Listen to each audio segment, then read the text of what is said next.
Hi folks, today I thought we'd have a look at a non-alcoholic drink for a change. Much as many of us might prefer to tuck into something with a bit of alcohol in it, occasionally and increasingly these days you're either volunteered to be the driver who isn't drinking anything, or you find yourself at a place where they just don't serve alcohol, or you may just feel like following your doctor's advice for a little while and having a day or two off. So today we're having a look at probably the classic non-alcoholic drink, apart from your standard water and what have you, which is particularly popular in Australasia, and that's ginger beer. Many of us have probably made it at home when we were kids, and it's still pretty popular as a mixer and just to drink straight. And so we're starting off with the classic in Australasia, and I think it's reasonably popular in America. I seem to remember they say they export it to over 50 countries. And that's Bundaberg from Australia, the Australian family-owned craft brewed, so they say, although it's a bit hard to be craft when you're the market leader, but there you go.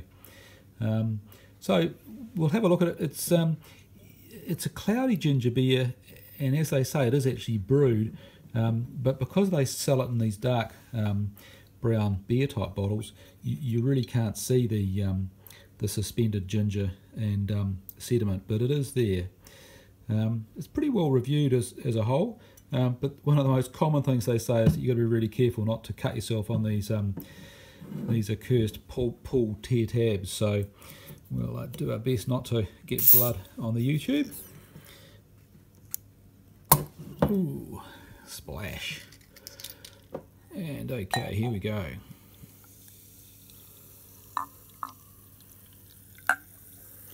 So you can see right there that it's a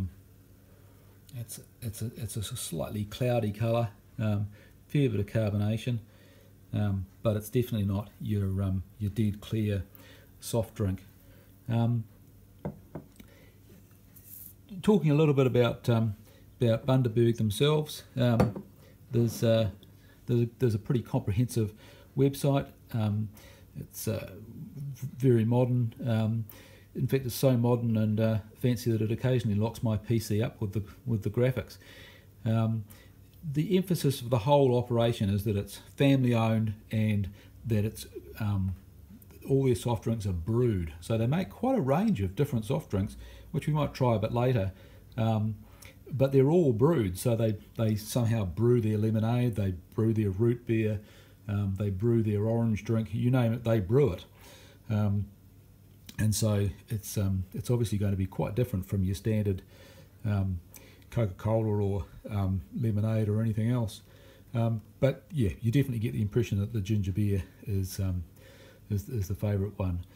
So what's actually in this stuff supposedly? Normally, if you make it at home, you've got some ginger, water, sugar, bit of yeast, and usually some lemon juice. You may have something to stop the fermentation, so it's not too alcoholic if you're planning to serve it to the kids. And that's probably about it. Here they've got water, cane sugar, which of course they grow quite a bit of in Australia. I do note that it's actually got more sugar in it than Coca-Cola. That's standard Coca-Cola, not diet or anything. So expect this to be sweet. Ginger root, of which they say they do grow some locally. Natural flavours, which is always nice to see. Citric acid, yeast, ascorbic acid, preservatives. And these are potassium sorbate and sodium benzenate.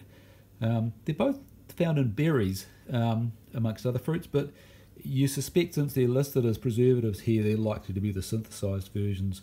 So you'll note that there's no lemon juice in this, despite it having a slightly lemon juicy colour. And any citrus taste is from the ascorbic acid, and citric acid. Ascorbic acid, of course, is just vitamin C. So let's have a try. It doesn't have the sort of real blow your nose off strong ginger flavour that some of the even ginger ales do, and the first taste is really sweet.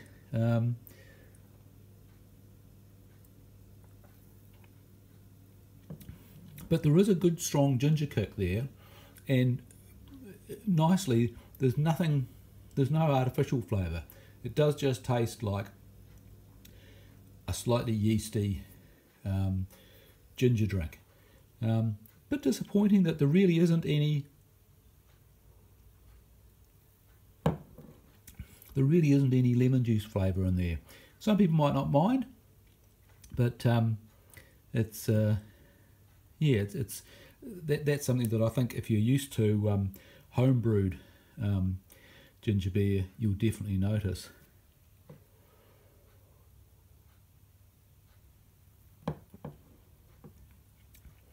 So there is a good ginger kick, but there's a lot of sweetness there, and I really wish they'd make another variety. They do make a diet version, but it's got a whole heap of artificial sweeteners in it. I do wish they'd make a version with a bit of lemon and just a little bit less sugar. This is sort of mid-range as far as expense goes. $6 New Zealand for a 4-pack is pretty typical. Sometimes you find it on special for a little bit less. Sometimes it's a bit more. You can pay $3 or $4 for one of these in a lot of cafes, and it does come in larger bottles. You can get it in 500ml bottles if you want to look like you're drinking something more like a craft beer. So yeah, there we go. I'd give it about a